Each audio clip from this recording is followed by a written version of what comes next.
I keep getting my video interrupted. Anyway, how are we doing today?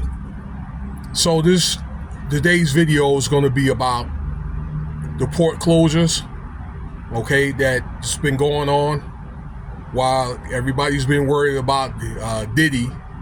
I mean, there's just so many stories that then came out about with Diddy and the tapes found and the struggle between Diddy and the FBI, and then celebrities' testimonies. You got people that all kinds of stuff that's going on with that.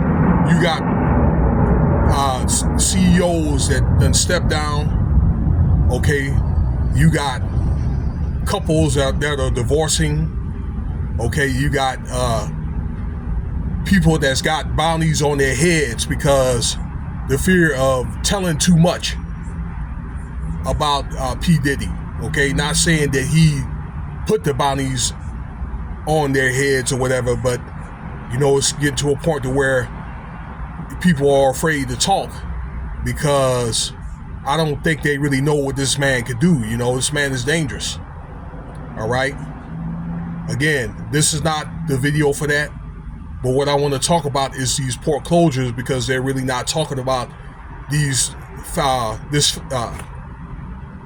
ordeal here, along with the storm that I just talked about yesterday.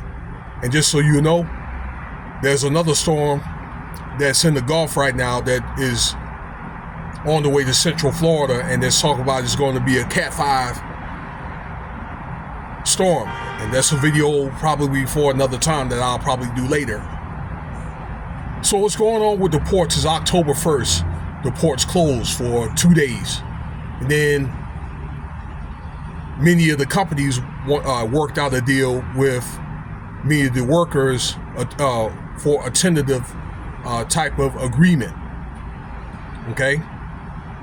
Now, many of the workers, they feel like they're not getting paid enough, and I can understand that because many of the collective bargaining agreements were done probably 7 years ago, 5 years ago, before COVID. All right.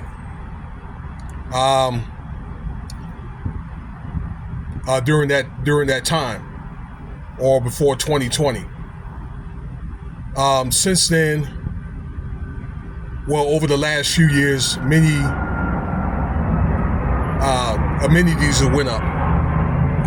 Food, gas, rent. Okay, things are a lot higher than it was, 5 years ago, 7 years ago. So people feel like they're not making enough to cover many of their expenses. I think that's a combination of that and probably lifestyle. Okay, people are not conserving.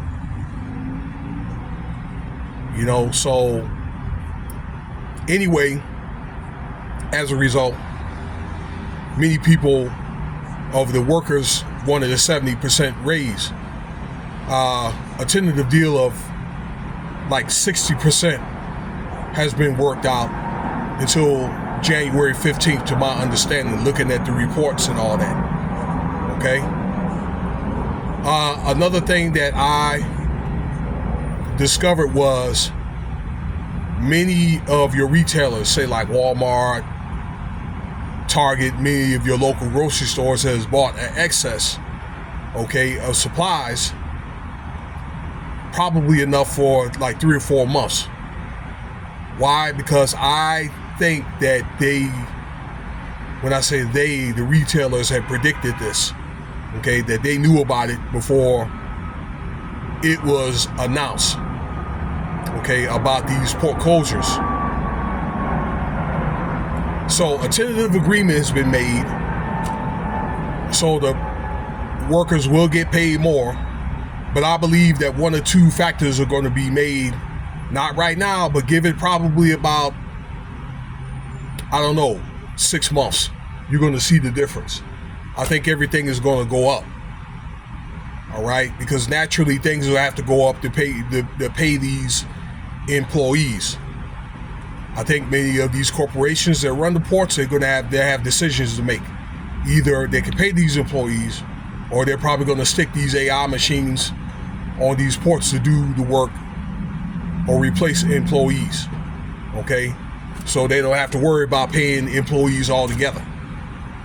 So I think this is another sign that if you work out in the ports, which I'm happy for you, but you may want to not to be too happy to be able to prepare, because you may end up doing something else.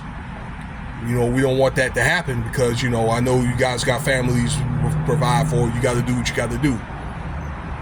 But hey, this is a good chance that AI, it may happen. AI is going to take over a lot of different fields of professions. Okay. Furthermore, I think this is probably going to trickle down to retail workers, other logistical places like Amazon or, you know, Alibaba, that they're going to want more too. Everybody's going to want more. And I think that, you know, politically, they're going to give you what you want. They're probably going to cut taxes and raise up the minimum wage. But when you make more, they're going to want more out of you. Things are going to cost more. And I think that's what's going to happen. So it's really not going to be any different from how things were before in the past. I mean, yeah, you made less, but things were less. So it's really, in the end of the day, a facade. So it's going to be interesting to see what's going to happen over these next 6 months. I just say, in the meantime, ladies and gentlemen, prepare. You may want to get yourself a little bit of extra perishable type stuff, okay, but particularly for the holidays, if you celebrate such a thing. And you may want to go on to do that right now. Get a cart, get the things that you need right now. Maybe can a little bit of stuff up if you're able to. Learn how to do it. Along with your dry perishables and rice and stuff like that, okay, water. So, you know, you want to have your stuff early. So that's what's going on. All right, so you guys have been warned. I've been warning people earlier when I've been making videos early. When I say early on, you guys should have learned that from back 2020, 2021 to prepare. Okay? But it doesn't hurt to get a little bit extra. Do it as soon as you can. All right? Well, that's going to be it for now. All right? So you get my analysis of what's going on with the ports and all that. It's not over. Let me know what you think. Okay, if you're a port worker, I salute to you. I grew up in Hampton, Norfolk, where they had the Marine Terminal and a lot of different ports for the military and all that. I did a little bit of port work myself when I was in the military. Not much, but a little bit, to tell you that I know what's going on out there. Okay, that's some pretty long hours. Being a longshoreman or working out in the port. All right, like, subscribe, share. Check out some of my other videos. Thank you for your time.